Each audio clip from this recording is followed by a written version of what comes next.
Are you at 1 Kings chapter 10, right before 2 Kings? 1 Kings chapter 10.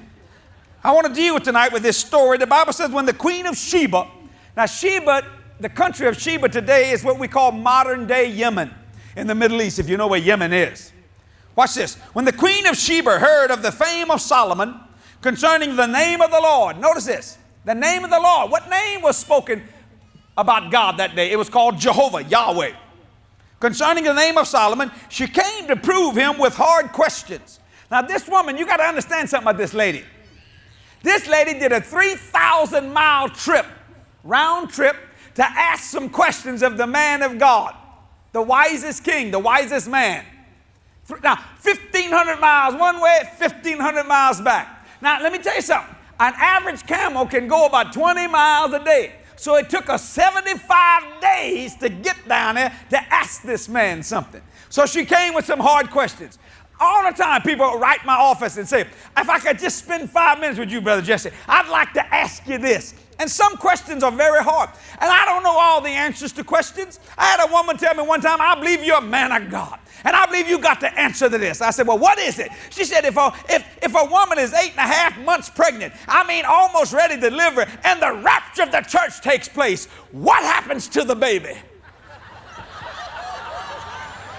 Well, I don't think it falls off. I said, I don't know. But I know one thing, God's taking care of it.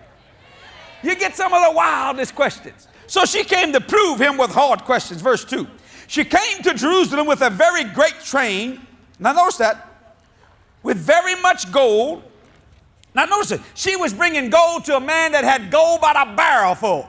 Richest person ever lived on the earth was Solomon. Bill Gates of Microsoft had nothing on that man. John D. Rockefeller had nothing on that man. It cost $17,000 a day just to feed his staff. That's right. Solomon was loaded to the gills, ladies and gentlemen, and she's bringing him gold. Why? Prosperity will always go toward prosperity.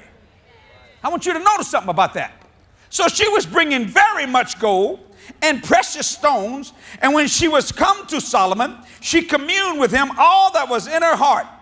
And Solomon told her all her questions.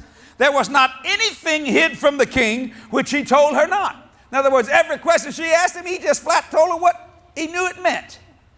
When the queen of Sheba had seen all Solomon's wisdom, notice this, she saw his wisdom and the house that he had built. So notice this, this was one fine place this lady was looking at. This boy was not living in a mobile home. Nothing wrong with a mobile home, but I'm saying this was one fine house. Wisdom, my God. She said, listen at his wisdom and look at his house. Getting happiness to flow daily in your life. Jesse's DVD message, also available as a digital download. Order your copy today. This product is copyrighted by Jesse Duplantis Ministries for the private use of our audience. Any other use of this product or of any pictures or accounts without Jesse Duplantis Ministries' consent is strictly prohibited.